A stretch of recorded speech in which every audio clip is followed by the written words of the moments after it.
उस रिश्ते में फंसी रहेगी। मगर मोदी का मकसद ये था कि हमको नुकसान पहुंचाया जाए।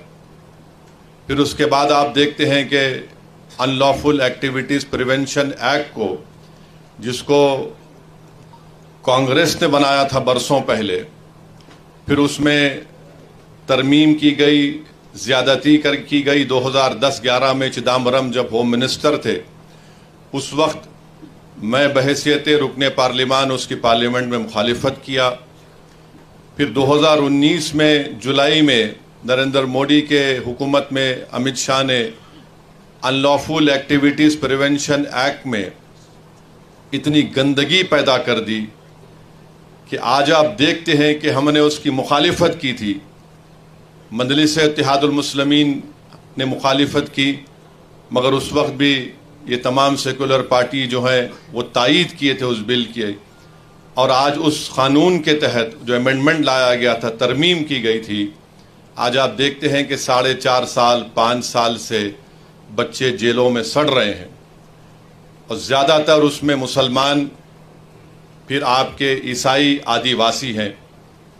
एक ईसाई 85 साल का ज़ईफ़ शख्स जिसको जेल में डाल दिया गया UAPA में, वो तड़पता रहा, पुकारता रहा कि मैं गिलास उठाकर पानी नहीं पी सकता, मुझे गिलास में, या जो जेल में गिलास होता है उसमें सिर्फ स्ट्रॉ दे दिया जाए कि मैं चूस कर पानी पी सकूं।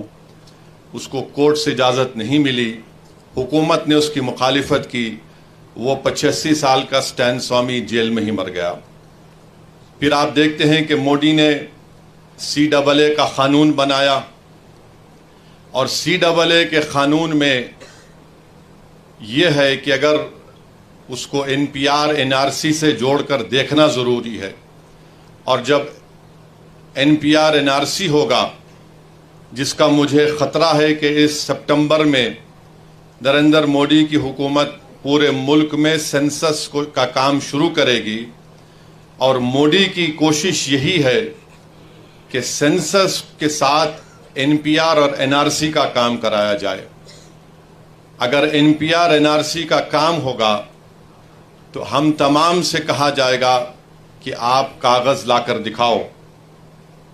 आधार कार्ड काबिल कबूल नहीं होगा, पासपोर्ट, रेशन कार्ड काबिल कबूल नहीं होगा, ये शहरियत नहीं देता है आपको। आपको बोला जाएगा कि आपके दादा के अब्बा कहाँ पैदा हुए थे। उस ज़माने में बर्थ सर्टिफिकेट का कॉन्सेप्ट भी नहीं था। बर्थ सर्टिफिकेट का क़ानून तो शायद 1965 या 70 में बना था। इस मुल्क में सिर्फ 6 या 8% लोगों के पास पासपोर्ट हो सकता है। वो क़ानून बना दिया गया। अब सितंबर में अगर सेंसस होगा तो NPR NRC भी ये साथ करेंगे। आसाम में सुप्रीम कोर्ट के तहत NRC हुआ, NPR हुआ, उसमें कुछ 20 लाख के करीब आवाम के नाम नहीं आए, जिसमें 2 लाख मुसलमान थे। उन 2 लाख मुसलमानों से कहा जा रहा है कि आप फॉरेनर्स ट्रिब्यूनल को जाओ और अपनी भारत की नागरिकता, शहरियत साबित करो। और वो जो 18 लाख जो गैर मुस्लिम है, उनसे हेमंत बिस्व शर्मा, आसाम का मुख्यमंत्री, कह रहा है कि हम CAA के तहत आपको सिटीजनशिप दे देंगे। और आसाम में हमने देखा आज से चंद दिन पहले, हफ्ता भर पहले, 28 के करीब मुसलमानों को, आसाम में एक आसाम बॉर्डर पुलिस है, और आसाम बॉर्डर पुलिस किसी को भी रोड चलते आदमी को उठा सकती है और कहेगी कि तुम बांग्लादेशी हो और तुम साबित करो। तो फॉरेनर्स जो शहरियत का कानून है, उसका सेक्शन 9 ये कहता है कि इल्ज़ाम अगर मुझ पर लगेगा तो मुझे साबित करना पड़ेगा कि मैं भारत का शहरी हूं। और उसमें तरफ तमाशा ये है कि अगर एक ख़ानदान में 5 लोग हैं तो 4 भारत के नागरिक हैं, 1 भारत का नागरिक नहीं है। 28 लोगों को ले जाकर ट्राइब्यूनल, अच्छा वो ट्राइब्यूनल ऐसा है, वो बिल्कुल आर्बिट्री है। अब 28 लोग अब 2 साल तक मिनिमम जेल में रहेंगे, वहाँ उसमें रहेंगे। उसके बाद अगर बेल होगी, नहीं होगी तो निकलेंगे, वरना उससे पहले बेल। तो ये बताने का मकसद ये कि कानून ये। फिर जहाँ जहाँ BJP की सरकार है वहाँ पर उन्होंने लव जिहाद का कानून बना दिया।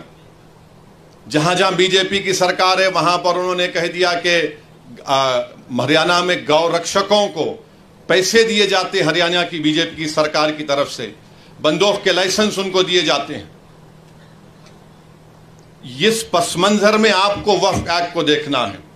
और उत्तराखंड में बीजेपी की सरकार है, वहां पर यूनिफॉर्म सिविल कोड का कानून बनाती है और वहां पर यह कहा गया कि आप निकाह नहीं कर सकते, स्पेशल मैरिज एक्ट में आप शादी करो। तो निकाह हमारे पास तो शादी निकाह से होती है, गवाह से होती है, महर देने से होती है, मगर उत्तराखंड में कुछ और बना दिया गया। तो इस पस मंजर में हमको देखना है कि बीजेपी इस मुल्क को एक हिंदू राष्ट्र बनाना चाहती है। बीजेपी सिर्फ मुसलमानों को ही निशाना बना रही है। आज आप देखिए कि आज से चंद दिन पहले हाजी अशरफ अली मुनियार साहब को ट्रेन में जा रहे थे, उनको पूछा गया कि तुम्हारे पास डब्बे में क्या है, तो उन्होंने कहा भैंस का गोश्त। एक 70-75 साल के बूढ़े को ट्रेन में मारा और पीटा गया और उसके बाद उनको कहा गया कि आप कंप्लेन नहीं करना वरना तुम्हारी जान ले ली जाएगी। इम्तियाज जलील साहब ने मुझे नंबर दिया, मैं हाजी अशरफ अली मुनियार से फोन पर बात किया, उनके बेटे से बात किया। मैं शुक्रगुजार हूं इम्तियाज साहब का कि उन्होंने यहां से जनाब खिजर पटेल एडवोकेट को भिजाया, जो गए मुंबई को थाने गए, वहां पर नॉन बेलेबल सेक्शन लगवाए, उनकी बेल को कैंसिल करवाया। फिर आप देखते हैं कि एक हरियाणा में एक वाकया हुआ, बच्चे जो है गाड़ी में जा रहे, नौजवान बच्चे कभी खाना खा के जा रहे हैं, गौ रक्षक, जिनको गौ रक्षक कहना तौहीन होगी, राक्षस कहना पड़ेगा, उन्होंने क्या किया, उन बच्चों को बोला रोको गाड़ी। तो उस गाड़ी में बैठे हुए बच्चों ने समझा कि वे हमारे कोई दोस्त हैं जिससे हमने चंद दिन पहले लड़ाई लड़ी, कहीं वो हमको रोक कर ना मारेंगे, गाड़ी भगाया उन्होंने। 30 किलोमीटर तक इन गौ राक्षसों ने उस गाड़ी का ताक़ुब किया और फायरिंग की, और फायरिंग करने में एक बच्चा की जान चली गई। और वो बच्चे की जब जान चली गई तो पुलिस उसके घर को आकर, हरियाणा की पुलिस कहती है कि देखो ये जो लोग मारे ना, ये गौ रक्षक हैं, अच्छे लोग हैं, इनसे गलती हो गई। मैं उम्मीद करता हूं कि इंशाअल्लाह ताला जिन पुलिस वालों ने कहा कि उनकी औलाद भी ऐसी मरे और कोई आकर उनसे कहे कि मारने वाला बहुत अच्छा था, तुम्हारी औलाद मर गई। अच्छा, फिर मारने के बाद ये जालिम लोग क्या कहते हैं, हमसे बहुत बड़ी गलती हुई कि हमने अपने ब्राह्मण समाज के बच्चे को गोली मार दी। अब आप बताइए, इंसान इंसान होता है, बाद में ब्राह्मण होगा, मुसलमान होगा, नहीं होगा, कुछ भी होगा। ये कहा उन्होंने इंटरव्यू में मीडिया को, हमसे बहुत बड़ी गलती हो गई। और वो गाय रक्षकों को लाइसेंस कौन दे रही है? बीजेपी की हुकूमत। फिर अमरोहा में एक स्कूल का वीडियो है, एक 8 साल का बच्चा है, अपनी मां के साथ स्कूल गया और उसकी मां के साथ जो लोग हैं वीडियो रिकॉर्ड कर रहे हैं। प्रिंसिपल कहता कि तुम्हारे बच्चे को स्कूल से निकाल दिया। अम्मा बोलती क्यों निकाले? बोले ये अपने टिफिन में गोश्त लाता है और धर्म परिवर्तन कर रहा है। कोई 8 साल का बच्चा धर्म परिवर्तन कर सकता है? और प्रिंसिपल ये कहता है कि यह बच्चा बड़े होकर मंदिरों को तोड़ेगा, बम बनाएगा। अच्छा, अब तक उस प्रिंसिपल के खिलाफ कोई एफआईआर दर्ज नहीं हुआ, कोई एफआईआर दर्ज नहीं हुआ उसके खिलाफ। अब मुझे कल मालूम हुआ हमारे अमरोहा के मंजलिस के यूनिट से, शमीम साहब से, कि इंक्वायरी ये कहा गया कि नहीं, ये तो झगड़ा था फीस का। अबे फीस का झगड़ा है तो तुझे क्या, तेरी क्या जरूरत कि तू मेरे बेटे को कहे कि तू बड़ा होकर जिहादी बनेगा? तेरी क्या जरूरत तू ये कहे कि गोश्त लाकर धर्म परिवर्तन 8 साल का बच्चा करेगा? 8 साल का बच्चा कोई कर सकता है धर्म परिवर्तन? बताइए आप। ये नफरत पैदा कर दी गई है मुसलमानों की तरफ से और इसका जिम्मेदार नरेंद्र मोदी है। इन्होंने एक सब तमाम किया। हां, ये 2014 से पहले भी था, मगर जिस ऊंचाई पर लेकर गए इसका क्रेडिट नरेंद्र मोदी को और उनकी हुकूमत को जाता है। मेरे अजीज दोस्तों और बुजुर्गों, इस पस मंजर में आपको देखना है कि 2024 का बिल लाया गया है। ये वक्फ की जायदाद गवर्नमेंट की प्रॉपर्टी नहीं है, गवर्नमेंट ने हमको नहीं दिया, ये मुसलमानों ने वक्फ किया अल्लाह के नाम पर। अब नरेंद्र मोदी को तकलीफ क्या है? अब तो माइनॉरिटी का जो वजारत अखिलती बहबूद में मौलाना आज़ाद फेलोशिप थी, जिसमें 800-900 करोड़ मिलते थे, अक़लियतों के बच्चे जिसमें मुसलमान, ईसाई, सिख भी शामिल है, वो पीएचडी करते थे, नरेंद्र मोदी ने उसको भी ख़त्म कर दिया।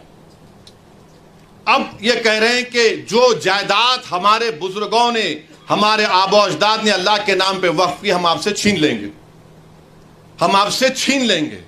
गवर्नमेंट ने नहीं दिया हमको, ना कांग्रेस की सरकार ने, ना जनता की सरकार ने, ना यूनाइटेड फ्रंट की सरकार ने, ना एनडीए की सरकार ने, ना यूपीए की सरकार ने, नेहरू से लेकर मोदी तक किसी वजीर आजम ने हमको वक्फ की जायदाद नहीं दी। हमारी प्रॉपर्टी है, मुसलमानों की प्रॉपर्टी है, अल्लाह के नाम पर जो वक्फ कर दी गई, इसका मालिक अल्लाह है, उसको मोदी छीनना चाहते।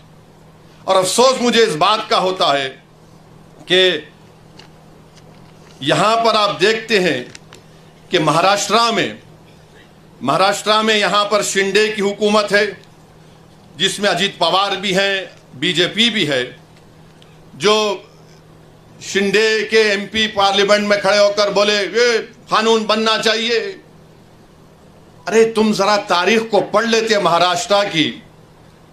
छत्रपति शिवाजी ने अपने जमाने में हजरत पीर बाबा याकूब सरवरी को रत्नागिरी में 652 एकड़ जमीन छत्रपति शिवाजी ने दी थी। और जो छत्रपति शिवाजी को का नाम लेकर अपनी सियासी रोटी सेकते हैं, तुम वक्फ की बिल की मुखालिफत कर रहे हो। 652 एकड़ छत्रपति शिवाजी ने हजरत पीर बाबा याकूब सरवरी को रत्नागिरी में दी। वहां के मुतवल्ली साहब से मैं बात किया, हमारे वकील साहब ने नंबर दिया था। उन्होंने कहा कि ओवैसी साहब मेरे पास 250 साल का रिकॉर्ड है, 250 साल का मेरे पास रिकॉर्ड है। अरे छत्रपति शिवाजी से मोहब्बत करने वालों, तुम कितने दोगले हो, तुम झूठे हो। अगर तुमको छत्रपति शिवाजी से मोहब्बत होती तो तुम मोदी के वक्फ के कानून की मुखालिफत करते, मगर तुमने सिर्फ अपने मफाद के लिए, अपनी सियासी रोटी को सेकने के लिए और अपनी मुसलमानों से नफरत के लिए आपने ये काम किया। और इम्तियाज साहब मुझे भी बताए कि जब छत्रपति शिवाजी रायगढ़ में जगदेश्वरी मंदिर को बनाए तो वहां पर उन्होंने एक मस्जिद को भी बनाया। और छत्रपति शिवाजी ने मलिक रिहाई दरगाह को विशालगढ़ में उसको हाथ नहीं लगाया। ये कौन लोग हैं जो जाकर मस्जिद को और दरगाह को हाथ लगा के आए परसों? तुम छत्रपति शिवाजी को मानने वाले हो ना, तुम तो क्या क्या कहते हो और तुम ये काम कर रहे हो। मेरे अजीज दोस्तों और बुजुर्गों, इन चीजों को आपको सामने रखना जरूरी है। और ये आप जानते हैं मुझसे बेहतर कि महाराष्ट्र में इम्तियाज साहब ने रिकॉर्ड दिया कि 53,411 हेक्टेयर जमीन वक्फ की है महाराष्ट्र में। 53,411 हेक्टेयर, जिसमें से औरंगाबाद में 4,099 हेक्टेयर है। तो ये पूरी जमीन नरेंद्र मोदी छीनना चाहते हैं, छीनना चाहते हैं। याद रखिए मेरी इस बात को। और कैसे छीनना चाहते हैं? उन्होंने कानून बनाया। अब ये जो बिल पेश किया गया है, वो बिल में क्या लिखा गया कि सेंट्रल वक्फ काउंसिल में पहले क्या था कि सिवाय वजीर को छोड़कर, मिनिस्टर को छोड़कर अगर कोई गैर मुस्लिम है तो वो चेयरमैन होते थे।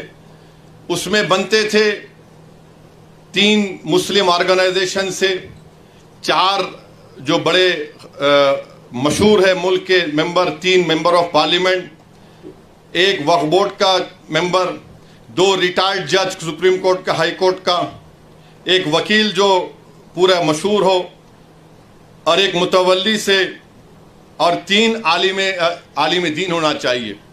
अब हुकूमत ये कर दी है कि सिर्फ 2 मेंबर बनेंगे मुसलमानों के, पूरे के पूरे गैर मुस्लिम होंगे सेंट्रल वक्फ, बाकी सेंट्रल वक्फ काउंसिल में। फिर आप देखिए कि जो स्टेट वक्फ बोर्ड है उसमें कह दिया गया है कि स्टेट वक्फ बोर्ड में पहले इलेक्शन होता था मुतवल्ली कैटेगरी में, आपके एमएलए कैटेगरी में, एमपी कैटेगरी में, फिर हाई कोर्ट के वकलाओं, मुस्लिम वकलाओं का इलेक्शन होता था, उन सबको बर्खास्त, इलेक्शन को बर्खास्त कर दिया गया और नामजद करेगी, नॉमिनेट करेगी हुकूमत। यानी पहले पूरे मुसलमान होते थे, अब सिर्फ शायद 2 या 4 रहने वाले हैं। अब उसमें भी क्या बोल रहे हैं कि एक मुतवल्ली, 2 आलिम दीन और 2 म्यूनसिपैलिटी या पंचायत के मेंबर को बीजेपी मेंबर बनाएगी। अब ये क्यों कर रहे हैं बताता हूं मैं आपको। स्टेट वक्फ बोर्ड में जब इलेक्शन खत्म हो जाएगा तो मोदी जी ये चाहते हैं कि औरंगाबाद की डिस्ट्रिक्ट कमेटी में पूरे के पूरे बीजेपी आरएसएस की जहनियत रखने वालों को मेंबर बना दिया जाए, क्योंकि जब स्टेट वक्फ बोर्ड में नॉमिनेट कर रहे तो यहां पर भी करेंगे। आप अंदाजा लगाइए कि ये आर्टिकल 14 के खिलाफ क्यों है। इसलिए है कि एक तो यह है कि जो आप कानून पढ़ेंगे काशी विश्वनाथ का, उत्तर प्रदेश में जो काशी विश्वनाथ का कानून है, उसमें साफ तौर पे कह दिया गया कि काशी विश्वनाथ में कोई भी गैर हिंदू मेंबर नहीं बन सकता। काशी विश्वनाथ का कानून ये कहता है। फिर आप जाकर तमिलनाडु का कानून देख लीजिए, वो भी ये कहता है कि कोई भी मुसलमान या गैर हिंदू उसका मेंबर नहीं बन सकता। तमिलनाडु का 59 का कानून है। फिर आप आंध्र प्रदेश का सेक्शन 3(2), उसमें कहा गया है commissioner, additional commissioner, joint commissioner, बल्कि कोई काम करने वाला भी गैर हिंदू नहीं हो सकता। कर्नाटका का 97 का कानून ये कहता है कि कोई गैर हिंदू मेंबर नहीं बन सकता। ओडिशा का कानून सेक्शन 5 कहता है कि हिंदू ही बनेगा। अच्छा, इन तमाम उत्तर प्रदेश, ओडिशा, कर्नाटका, तमिलनाडु, तेलंगाना, आंध्रा, ओडिशा ये कहता है कि अगर वो हिंदू मजहब को छोड़ता है तो मेंबर नहीं रह सकता हो। अब यहां पर हमारे वक्फ बोर्ड में आप आकर कह रहे हैं कि गैर मुस्लिम भी सेंट्रल वक्फ बोर्ड में बन सकता है। फिर एक झारखंड में एक बहुत बड़ी मंदिर है, वो पूरे मुल्क में 12 ज्योतिर्लिंग में उसका शुमार होता है। ये बीजेपी के लोग बड़ी बड़ी बातें करते हैं, इनको हम अपनी दलील से इनको हम झूठा साबित करते हैं। और वो क्या कानून है आपको बताना चाह रहा हूं कि वो कानून है बाबा बैद्यनाथ धाम, ये उसका 2015 का कानून है। सेक्शन 3 के तहत चीफ मिनिस्टर सब बनते हैं और उसी कानून में ये कहा गया, एक कंटिंजेंसी रखी गई कि इफ द चेयरमैन और any of the other members mentioned in section 3(2) और in section 21 be not a Hindu, the state government may nominate any eminent person professing Hindu religion। अरे आप झारखंड के बाबा बैद्यनाथ धाम का कानून यह बनाते और कंटिंजेंसी रखते हैं कि अगर कोई उस मंदिर के इलाके का कोई एमपी मुसलमान बन गया तो आप अपने आप को ताकत दे रहे हैं कि वो नहीं, हम किसी हिंदू को बना सकते हैं। ये सेक्शन में कहा गया। अच्छा, फिर आपके महाराष्ट्र में पंढरपुर की मंदिर है ना, पंढरपुर की मंदिर में सेक्शन 22H कहता है कि डिस्क्वालीफाई वो शख्स होगा जो हिंदू नहीं होगा। पंढरपुर की टेम्पल एक्ट कहता है 73 का सेक्शन 22H, निसार साहब जानते हैं। आप नहीं बना सकते किसी गैर हिंदू को। हमारे ऊपर क्यों कर रहे हैं आप ये? इसलिए कर रहे हैं ताकि पूरी जायदादों को छीन लिया जाए। जो 72,000 हेक्टेयर जमीन महाराष्ट्र में है, जब इनके चमचे आके बैठेंगे तो वो तो बादशाह सलामत जिंदाबाद के नारे ही लगाएंगे ना। और बीजेपी वाले बोलते मोदी है तो मुमकिन है, यकीनन मुमकिन है पूरी जायदाद को हड़प कर लेना। और बार बार आरएसएस वाले बोलते अरे भाई ये बताओ कि ये कुरान में लफ्ज वफ कहां पे आया। अरे आरएसएस वालों, दीन हम सीखेंगे उन उलमाओं के पैरों के पास बैठकर। तुम्हारी गंदी जबानों से हमको दीन सीखने की जरूरत नहीं है। अरे अगर आपको पढ़ना है, उलमा इकराम की मौजूदगी में कह रहा हूं कि आप देख लीजिए कि 73 मरतबा कुरान करीम में लफ्ज़ इन्फाक का इस्तेमाल हुआ। और फिर आप ये भी जानते हैं कि ये जो एक अरबी के आलिम दीन ने मुझे बताया कि लफ्ज़ वफ़ जो है ये अरबी का एक वर्ड है, वखाफा, उससे आता है। अभी जे पहले बोल रहे नहीं कहाँ है बताओ, कुरान करीम में सुवर का भी जिक्र है।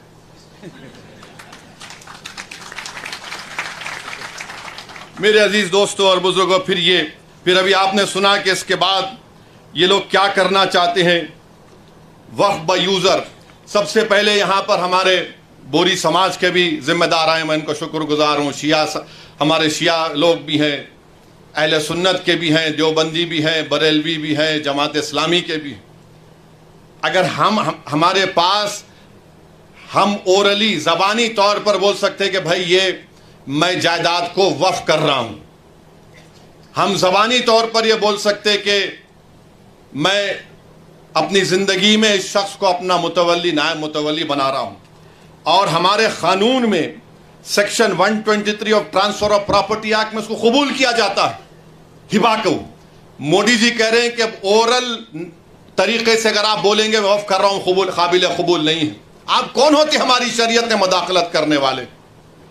123 ट्रांसफ़र ऑफ प्रॉपर्टी एक्ट में हमको इजाज़त है कि हम अपनी प्रॉपर्टी को दे सकें।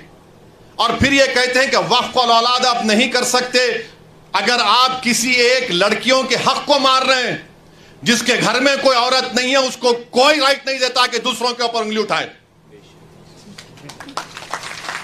आप अंदाजा लगाइए कि कानून ये कहता है कि मैं अपनी औलाद को गिफ्ट कर सकता हूं, चाहे हिंदू हो या मुसलमान हो।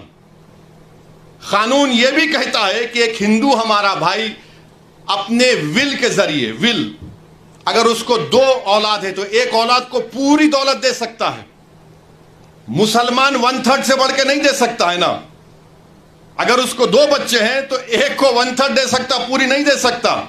इन वहां के हमारे को सिखा रहे इंसाफ कि मुस्लिम खवातीन के बच्चों का हक नहीं मारना, गिफ्ट दे सकते। विल पावर आपके पास है। अच्छा, फिर आप ये भी देख लिए, अगर कोई हमारे हिंदू भाई बहन में अगर मर्द और शौहर है, दोनों काम करने वाले हैं, अगर शौहर मर गया तो शौहर के मरने के बाद उसकी जायदाद बीवी को नहीं मिलती, उसके मां बाप को मिलती।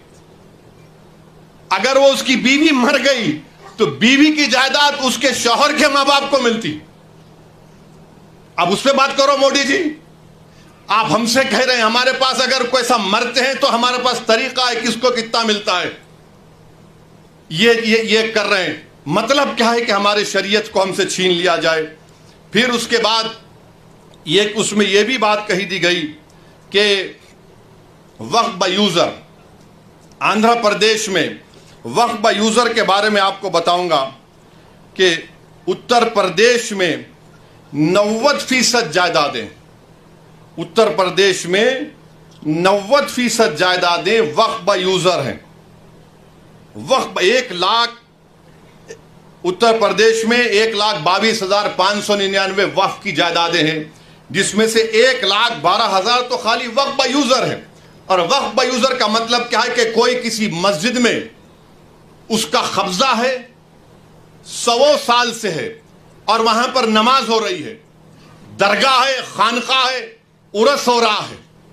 अब आप बताइए, ये कह रहे हैं वक्फ ब यूज़र नहीं होगा। यानी मैं जो लॉ ऑफ एविडेंस है, निसार साहब बताएंगे तफसील से बाद में आपको। पोजेशन का मतलब यह नहीं है कि मालिक बन जाऊं, तो पोजेशन के लिए इस्तेमाल भी तो है। मस्जिद है, इस्तेमाल कर रहा हूं नमाज के लिए, ईदगाह है, नमाजें हो रही हैं, दरगाह है, खानखाएं हैं। तो मोदी जी को मालूम था कि उत्तर प्रदेश में 1,12,000 मुसलमानों की जायदादों को कैसे हासिल करना है, तो वक्फ ब यूज़र उड़ा दो। तेलंगाना में आप देखिए करीब 33,000 के करीब वक्फ की जायदादें हैं। तेलंगाना में जो 33,929, जिसमें से 90% जायदादों के पास डीडी नहीं है। डीडी नहीं है। अब ये डीड का चक्कर ये है कि अगर खुदा ना खास्ता यह कानून बन जाएगा तो फिर आपको जितनी वक्फ की जायदादें हैं उसको रजिस्टर करवाने के लिए जब आप जाएंगे कलेक्टर साहब के पास, तो कलेक्टर बोलेगा कहां है इसका कागज? CAA में कागज पूछ रहे, ये कानून में भी कागज पूछ रहे। अब आप बताइए कि 300 साल 200 साल 100 साल पुरानी जायदादें हैं, कौन सा कागज रहेगा? कौन सा कागज रहेगा बताइए आप? ने कागज लाओ तभी इसका रजिस्ट्रेशन होगा। तो वक्फ बाय यूजर आप अंदाजा लगाइए कितना बड़ा नुकसान हमारा होने वाला है। फिर उसके बाद इसमें सेक्शन 3C है, वो ये कहता है कि अगर कोई भी जायदाद वक्फ की है, यह कानून बनने से पहले और बाद में कोई भी जायदाद वक्फ की है और यह कानून से पहले और कानून के बाद वो वक्फ की जायदाद नहीं होगी, ता वक्त कलेक्टर फैसला नहीं करेंगे। कौन कलेक्टर है ये भाई? कलेक्टर साहब के पास कोई भी जाके बोल देगा कि देखो ये जायदाद वक्फ की नहीं है, ये शिवसेना वाले जाके बोलेंगे, बीजेपी RSS वाले जाके बोलेंगे। कोई कलेक्टर हुकूमत के वक्फ के खिलाफ फैसला देगा? कोई जाकर उसको वो तो कलेक्टर साहब सोचेंगे अरे भाई मेरे को तरक्की करना है। और कानून ये कहता है कि कोई भी अपने ही मामले में जज नहीं बन सकता। अपने ही केस में जज कैसा बनेगा कलेक्टर?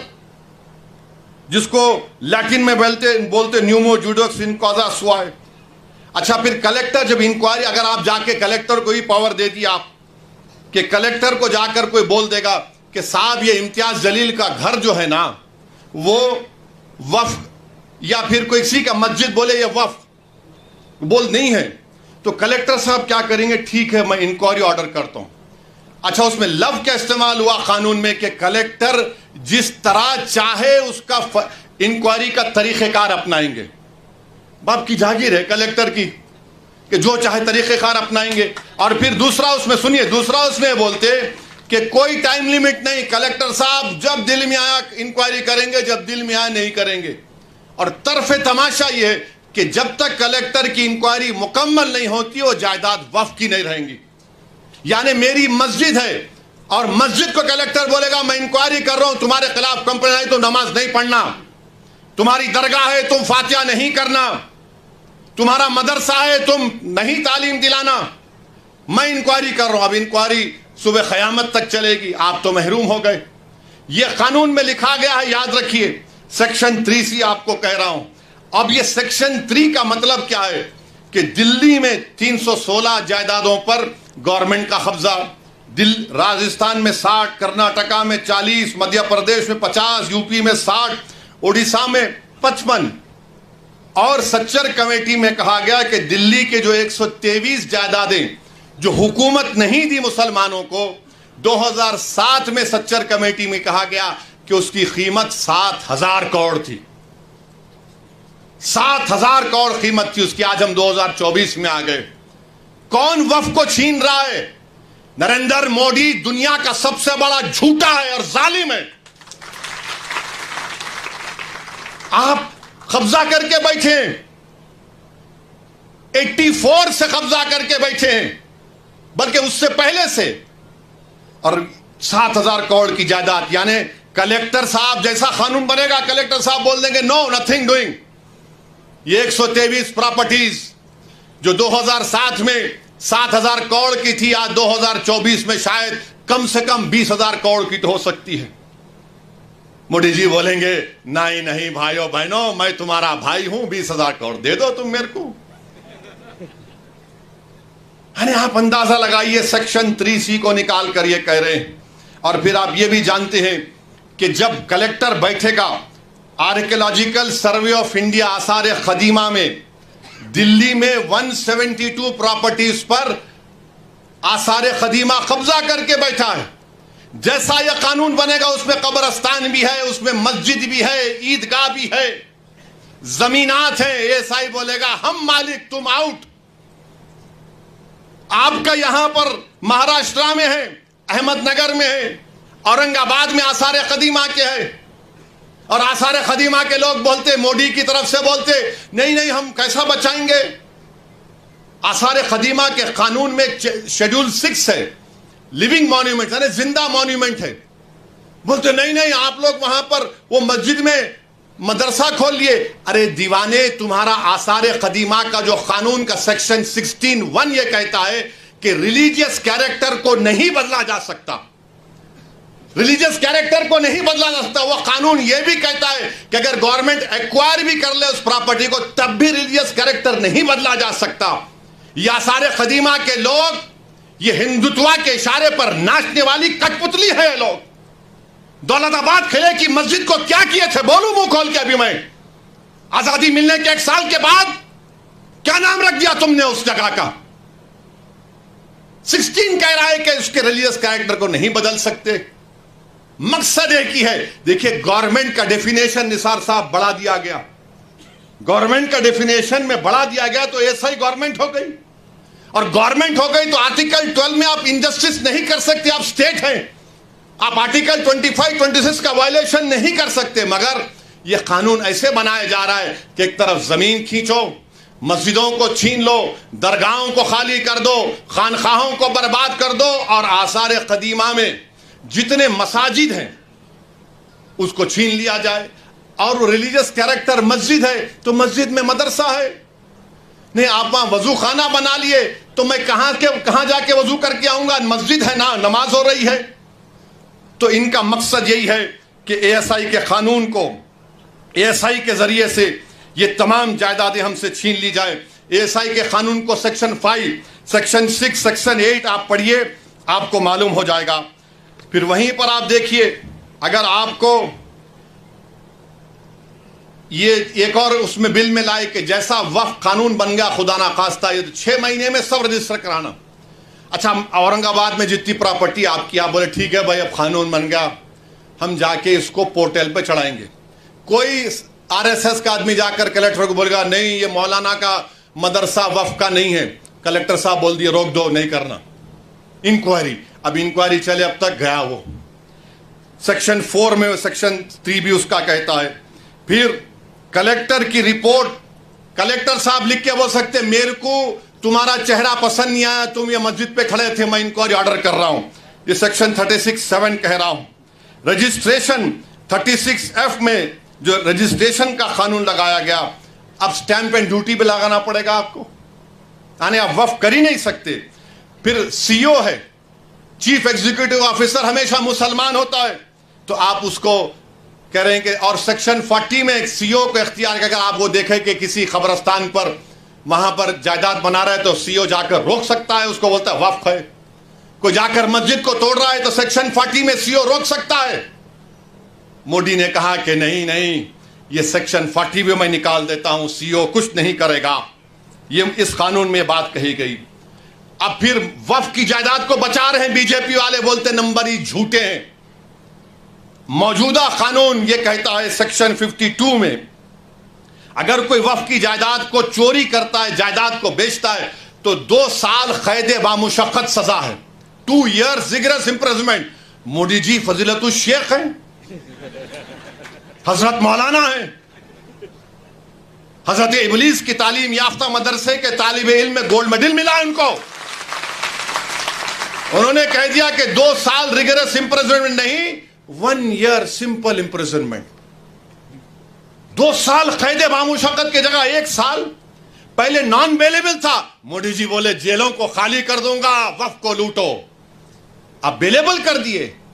पहले जुडिशियल मजिस्ट्रेट के पास, फर्स्ट MM के पास, बोले नहीं नहीं जरूरत ही नहीं है, मैं हूं तो मुमकिन है, ये काम कर दिए। फिर उसके बाद आप देखते हैं कि लिमिटेशन का कानून, लिमिटेशन का कानून क्या है कि अगर आप किसी की जमीन पर 12 साल एडवर्स पोजीशन, 12 साल आप काबिज हैं तो आप ओनर बन जाते। वक्फ के कानून में नहीं है, आप 11 साल रहो, 100 साल रहो, 200 साल रहो। इसीलिए रत्नागिरी में वो जो मुतवल्ली जिसको छत्रपति शिवाजी ने जायदाद दी थी, वो 250 साल से वगैरह के कागजात है। अब अगर लिमिटेशन निकल जाएगा तो वो 250 एकड़ पर, बल्कि 652 एकड़ पर जो लोग काबिज है वो सब मालिक बन जाएंगे। मोदी जानते हैं कि पंजाब में कई ऐसी जायदादें हैं जो खाली पड़ी हुई हैं, तो मोदी जी बोले, एक मीटिंग में मोदी बोले मैं ड्रोन भिजा के मालूम कर लेता हूं, जाके देखो गूगल पे आप। तो शायद नरेंद्र मोदी ने ड्रोन भेजा होगा पंजाब को और रत्नागिरी को, देखा कि अरे हाँ यहां पर फायदा है। मेरे भाई, लिमिटेशन का जो मामला है, हिंदू एंडोमेंट बोर्ड में लिमिटेशन का सेम कानून है।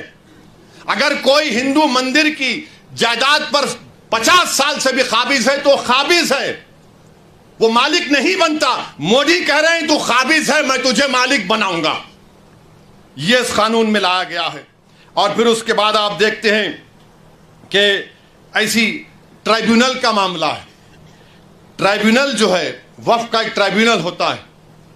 अगर कोई हिंदू भाई ये कहे, मिसाल के तौर पर समझा रहा हूं, कि अगर औरंगाबाद में एक जायदाद को वक्फ कर दिया गया तो कैसे वक्फ होती है? गवर्नमेंट का एक सर्वे कमिश्नर होता है, गवर्नमेंट का, महाराष्ट्र सरकार का। वो सर्वे कमिश्नर जाकर देखता है कि भाई ये वाकई में जो वाकिफ है उसकी जायदाद है नहीं। वो जब मुतमईन हो जाता, सर्वे कमिश्नर महाराष्ट्र की सरकार को लेटर लिखता है कि इसका मालिक फलां शख्स है, इसको वक्फ किया जा सकता है। महाराष्ट्र की सरकार गजीट इशू करती है और उस गजीट का मुखालिफत मुसलमान 1 साल तक कर सकता है और गैर मुस्लिम कभी भी कर सकता है। अब उसके बाद वो ट्राइब्यूनल को गया। ट्राइब्यूनल में जैसा कि निसार साहब ने बताया कि यहां का डिस्ट्रिक्ट सीनियर जज ट्राइब्यूनल का जज होता है, एक शख्स जिसको इल्म मालूम, उनका तखर्रुर, और एक गवर्नमेंट की तरफ से। अब मोदी जी बोले कि नहीं नहीं नहीं, ये ट्राइब्यूनल का फैसला फाइनल कैसे होगा? फाइनल नहीं हो सकता है। और मोदी जी ने क्या किया? रिटायर्ड डिस्ट्रिक्ट जज और एक रिटायर्ड गवर्नमेंट एम्प्लॉय, वो तय करेगा। मेरे भाई, जब आप रेलवेज का ट्राइब्यूनल है, आरसीटी, एनजीटी, एयरपोर्ट का AIT, national waters dispute tribunal NBWDT, national consumer dispute redressal commission, income tax appellate tribunal, national company law tribunal, appellate tribunal for electricity, intellectual property appellate board, CAT, competition appellate tribunal, arm forces debt recovery tribunal, securities appellate tribunal, telecom dispute settlement appellate tribunal. ये सब final है, ये सब final है, मगर हमारा tribunal क्यों नहीं फाइनल होगा? और आरएसएस वाले झूठे हैं, बीजेपी वाले झूठे हैं, शिंदे वाले झूठे हैं, कह रहे हैं कि नहीं ये फाइनल कैसे होगा, अपील नहीं होगी। अरे दीवाने, रिवीजन पिटीशन डाला जाता है। ये तमाम 15 ट्राइब्यूनल का डिसीजन फाइनल है। इसके खिलाफ हाई कोर्ट में जब जाते हैं तो रिवीजन जाता है। लाखों करोड़ों केसेस कोर्ट में पेंडिंग है, ट्राइब्यूनल से जल्द फैसला होता है। नरेंद्र मोदी जी बोले नहीं, ट्राइब्यूनल फाइनल नहीं होगा, रिवीजन नहीं, अपील माने फिर अपील सुनना हाई कोर्ट। अच्छा, उसमें हैरत अंगेज बात देखिए, अब ट्राइब्यूनल में केस चलता है। मोदी जी ने कह दिया कि अगर महाराष्ट्र की सरकार यह कानून बनने के बाद ट्राइब्यूनल नहीं बनाती है तो उन्हें डायरेक्ट हाई कोर्ट चले जाना। अगर ट्राइब्यूनल बनाती है, नहीं बनाती है, तो मोदी, महाराष्ट्र की सरकार बोलेगा हिंदू एंडोमेंट ट्राइब्यूनल के पास चले जाओ या किसी और ट्राइब्यूनल के पास चले जाओ। अगर 2 लोग हैं, एक बढ़ गए तो उन्हें सुन ले सकते हैं। अभी निसार साहब बता रहे थे, दोनों में झगड़ा हो गया तो क्या होगा, उसका भी कोई प्रोविजन नहीं। यानी अगर आप देखेंगे तो हर तरीके से, हर जाविये से आप देख रहे हैं कि जायदाद को मुसलमानों से छीन लिया जाए। अच्छा, जितने मुतवल्ली हैं, सेक्शन 61 में अगर कलेक्टर मुतवल्ली साहब को लगे, मुतवल्ली ये दरगाह और मस्जिद को बोल दो एक तुम्हारी नहीं है, लिख कर दो जल्दी। अब मुतवल्ली साहब अगर दरगाह और मस्जिद को लिखकर नहीं दिए कि मस्जिद और दरगाह नहीं है, तो कलेक्टर उनको 6 महीने की सजा दे सकता है और 20,000 जुर्माना उन पर लगा सकता है। अब आप बताइए वक्फ कहां बच रहा है इसमें? अरे बीजेपी, आरएसएस, शिंदे वालों, ये जायदाद गवर्नमेंट की नहीं है, हमारे पुरखों की है, हमारे आबो अजदाद की है, ये प्राइवेट प्रॉपर्टी है। तुम कैसा इसमें मुदाखलत कर सकते हो? मकसद एक ही है कि मुसलमानों से वक्फ को छीन लिया जाए। और मुझे आखिर में सिर्फ इतना कहना है कि मुझे मौलाना खालिद सैफुल्लाह रहमानी साहब दामन बरकातहू के अल्फाज याद आ रहे हैं। उन्होंने कहा कि वक्फ की जायदाद एक इबादत है, एक इबादत है। वो हमको हमारी इबादत से महरूम कर दे रहे आप। दरगाह सलीम चिश्ती है। बाज ऐसे रंग बिरंगी कपड़े पहनकर मोदी के पैर छूने वालों, तुम्हारे बाप दादा की खबरों को जब छीन लिया जाएगा तुमको अंदाजा होगा। तुम जब चमचागिरी कर रहे हो नरेंद्र मोदी की जाकर, बड़े बड़े आस्थानों के तुम वाबस्ता, अरे याद रखो, बड़े बड़े आस्थानों से वाबस्ता होने की बुनियाद पर तुम बड़े नहीं होते। अल्लाह का खौफ और उसके हबीब से मोहब्बत तुमको बड़ा बनाती। वहां जाकर बोल रहे नहीं ऐसा नहीं है। अरे तुम्हारे बाप का है ये वक्फ, तुम्हारे बाप का वक्फ है ये अल्लाह के नाम पर किया गया वक्फ है। इसका मालिक अल्लाह है, सुबह क़यामत तक इसका मालिक अल्लाह रहेगा। मगर ये लोग जाकर चापलूसी कर रहे हैं, चमचागिरी कर रहे हैं। तो मेरे अजीज दोस्तों और बुजुर्गों, ये चीजों को देखकर मेरी आपसे अदबन गुजारिश है कि आप लोग all India Muslim personal law board ने जो फैसला लिया है कि आप इस कानून के खिलाफ आप लोग QR कोड के जरिए या अपने लेटर के जरिए या ईमेल के जरिए आप जॉइंट वर्किंग कमेटी को भिजाइए, अपना प्रोटेस्ट लॉन्च करिए। 15 सितंबर तक आखिरी तारीख है, या तो अंग्रेजी में होगा या हिंदी में होगा। मेरी आपसे गुजारिश है कि इसका आगे बढ़कर हिस्सा लीजिए। याद रखो मुसलमानों, हमने एक मस्जिद को खो दिया, तुम और कितनी मस्जिदों को खोने के लिए तैयार हो। एक मस्जिद को हमने खो दिया। याद रखो, अगर यह खुदा ना खास्ता कानून बनेगा तो सिर्फ काशी मथुरा नहीं, कोई मस्जिद नहीं बचेगी भारत में जो झगड़े शुरू हो जाएंगे। मस्जिदों को बंद कर दिया जाएगा, कलेक्टर बोलेगा नहीं मस्जिद नहीं है, खानखाहों को, दरगाहों को बंद कर दिया जाएगा। इस तरह का गंदा कानून नरेंद्र मोदी बना रहे हैं। और अजीत पवार का मैंने एक इंटरव्यू पढ़ा अखबार में, उन्होंने कहा कि हम महाराष्ट्र के विकास के लिए मोदी का साथ दे रहे हैं, सेकुलरिज्म पर हम कॉम्प्रोमाइज नहीं करें। तो अजीत पवार, अगर सेकुलरिज्म तुम में जिंदा है तो तुम खुलकर इसकी मुखालिफत करो। बोलो तुम जाकर मोदी को यह कानून गलत है। जो छत्रपति शिवाजी को मानने वाले हैं, क्या तुम भूल गए कि छत्रपति शिवाजी ने रत्नागिरी में उस दरगाह को 652 एकड़ जमीन दी थी? ये कौन सी तुम्हारी मोहब्बत है? ये हमारी जमीन है, हमारी जायदाद है, अल्लाह के नाम पर इसका मालिक अल्लाह है।